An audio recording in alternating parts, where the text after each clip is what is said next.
Oi pessoal, eu sou o Carlos Renan Rocha e sejam bem-vindos a mais um vídeo do Sexta Dimensão. Esse vídeo aqui é o último vídeo de uma série de vídeos especiais aqui do Halloween chamada A Semana do Terror. Ou ao menos era pra ser, só que rolou alguns imprevistos e mesmo assim eu resolvi soltar esse vídeo aqui pra vocês como um vídeo normal. Então, se você gosta de temas mais darks, já aproveita e dá uma conferida na playlist assim que esse vídeo aqui terminar. E eu agradeço muito se você puder compartilhar esse vídeo com alguns amigos ou com alguém que você conheça que vai curtir esse tipo de conteúdo, para que a nossa comunidade possa crescer e ficar cada vez maior e mais fortificada. E eu já vou avisando logo de início aqui, pra quem ainda não assistiu, que inevitavelmente em algum momento desse vídeo eu vou acabar dando algum spoiler, ainda que maneira bem indireta, a respeito da maldição da Mansão Bly. Então se você se incomoda com isso, já se considera avisado. Mas fica tranquilo que esse aqui não vai ser um vídeo de explicação de final, porque eu não vou subestimar a inteligência de vocês aqui. Basicamente, esse é mais um dos meus vídeos de mimimi pra tentar defender a série que eu gosto.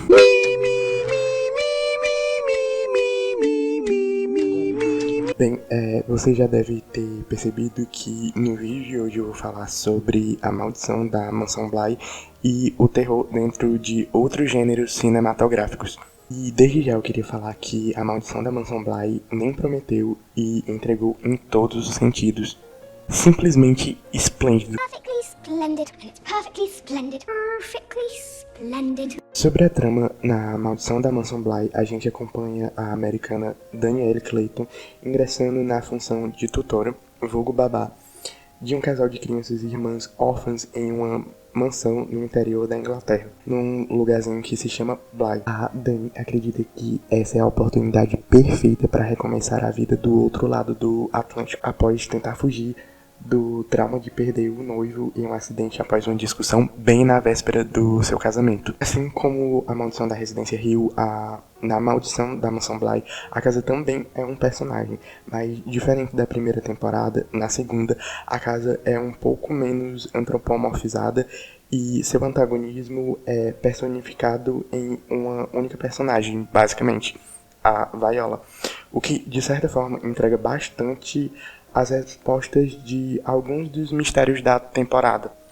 E eu diria que logo de cara, desde o início, a produção não peca em chegar à nossa mente e joga elementos espectrais e sobrenaturais o suficiente para que nós acreditemos que estamos imersos em uma clássica trama de terror. Creio eu que é unanimidade que a maioria do público que assistiu à Maldição da Residência Hill e apreciou concordou que a história era muito mais que uma porção de elementos sombrios jogados de maneira aleatória, com o único intuito de arrancar alguns sustos do espectador. A primeira temporada trazia em si a história de 5 irmãos que haviam passado a infância em uma casa mal assombrada em acontecimentos que retratavam o trauma psicológico que aquela experiência tinha trazido a eles e o respaldo desse trauma em suas vidas adultas. Dessa forma, a trama apela bem mais para melancolia, assim tendo a sua parte dramática popularmente apreciada pelo público. Contudo, incoerentemente, a maioria daqueles que abraçaram a obra já na sua primeira temporada e haviam a exaltado por sua sensibilidade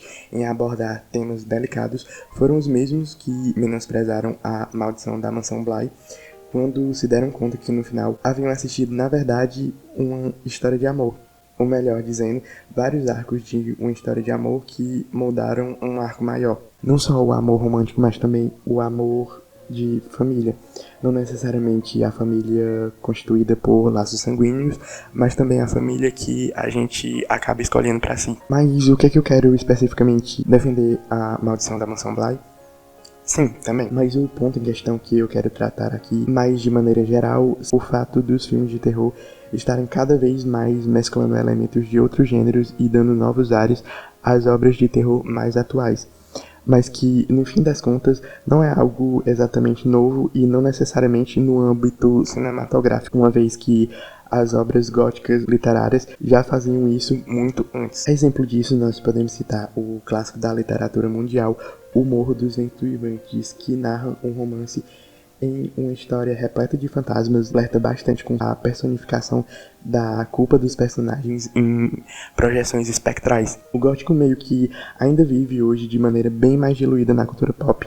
No entanto, cinematograficamente, eu acredito que por uma questão de escolha mercadológica, acabou perdendo espaço na indústria para o terror mais visceral, menos humanizado, e aqui eu falo na questão de destituir os personagens e vilões de fluxo de consciência humana, às vezes, e literalmente coisificando o antagonista, trazendo por sua vez uma história menos contemplativa. E esse estranhamento com o terror que a gente vê presente na Maldição da Mansão Bly e que também estava presente em A Maldição da Residência Hill não passa de abstinência de um vício em um determinado modelo quase que enlatado. E eu não estou necessariamente aqui criticando esse modelo, porque essas fórmulas, se bem executadas, conseguem sim produzir bons resultados. Eu só estou chamando a atenção de que ele não é o único modelo. Desde já, eu acredito que eu posso pontuar que gênero cinematográfico não é nada além do que escolhas estéticas para se contar um enredo. E as obras audiovisuais, em geral, são uma mescla de vários gêneros. A questão é que isso acontece por uma necessidade de se delimitar aquilo que o espectador vai ou não ter interesse em assistir. Sendo assim, uma dessas escolhas estéticas e narrativas deve se sobrepor às demais. Na verdade, eu acho que o terror já é um grande termo guarda-chuva, só vem sendo cada vez mais trabalhado de uma maneira mais sensível. E graças a alguns trabalhos exímeis, o gênero vem sendo reconhecido cada vez mais em premiações importantes e finalmente sendo notado como uma arte pela crítica. A realidade é que o terror pode ser tão subjetivo quanto os nossos medos. Existe um tipo de terror específico para cada um de nós, afinal, são muitos os subgêneros presentes dentro do próprio gênero do terror em si. E se caso você não assiste terror porque diz que não sente medo, eu ouso dizer que na realidade você só não achou seu tipo de medo ainda. Eu, por exemplo, me sinto muito confortável com um terror sobrenatural, mas tenho um verdadeiro asco de carnificina, principalmente se ela está junto com antropofagia. Assim como eu imagino que quem lida com crenças um pouco mais espiritualistas e já tem o emocional bem mais desenvolvido para essa parte, daqui deve se sentir bem com filmes de temática sobrenatural. Suponho eu, tá? O slasher, gênero de perseguição, normalmente marcado pela presença de um antagonista, um serial killer, deve invocar alguma espécie de gatilho mental em que já passou por um trauma de invasão ou perseguição na vida. Partindo desse ponto de vista, trata-se de uma espécie de identificação. Assim como os nossos gostos artísticos e literários são resultado de uma construção social como pessoa, os nossos medos também são. Já abraçar algum subgênero do terror como seu favorito também varia muito da maneira como você lida com o seu próprio medo. E se você gosta de assistir o que mais te aterroriza ou o que te incomoda, mas de uma maneira controlada. Alguns dos subgêneros que o terror abraça são sobrenatural, monstro/criatura, sci-fi ou terror cósmico, trash, slasher, thriller e um outro termo tão abrangente quanto o próprio terror em si é o terror psicológico. Já que perder aqui em cima para alguns não pode ser tão assustador assim, romantizar a trama não seria uma maneira válida de atrair a nossa atenção e nos fazer desenvolver empatia pelos personagens da história contada, de modo a nos fazer sentir medo pela morte das vítimas e nos aterrorizar genuinamente?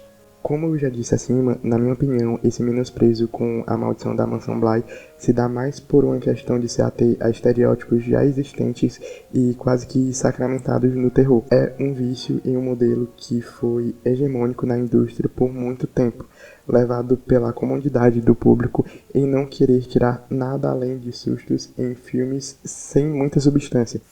Lembrando que eu não estou de fato criticando quem consome filmes formulaicos, o intuito desse vídeo foi apenas dissertar um pouco sobre o menosprezo pela série. Afinal, vez ou outra faz bem só desligar o cérebro e ver algo que não exija tanto de nós. E as minhas considerações finais sobre A Maldição da Mansão Bly é que, assim como a primeira temporada, o Mike Flanagan continua sabendo contar histórias de terror desconstruindo todos os grandes clichês do gênero e se utilizando de elementos ditos pertencentes, entre aspas, a outros gêneros para contá-las de maneira cada vez mais sensível. E talvez histórias de fantasmas também possam ser ao mesmo tempo histórias românticas. Se você gostou desse vídeo, eu creio que você também vai curtir muito a playlist Minha Opinião que eu criei aqui no canal, e acredito que você não vai se arrepender de dar uma chance para os outros vídeos da primeira semana do terror aqui no canal. Pessoal, vou ficando por aqui, eu conto com o feedback de vocês nos comentários para saber se eu tô no caminho certo. E espero que vocês tenham gostado, e se quiserem sugerir um tema para o próximo vídeo, eu estou deixando as minhas redes sociais aqui embaixo para isso.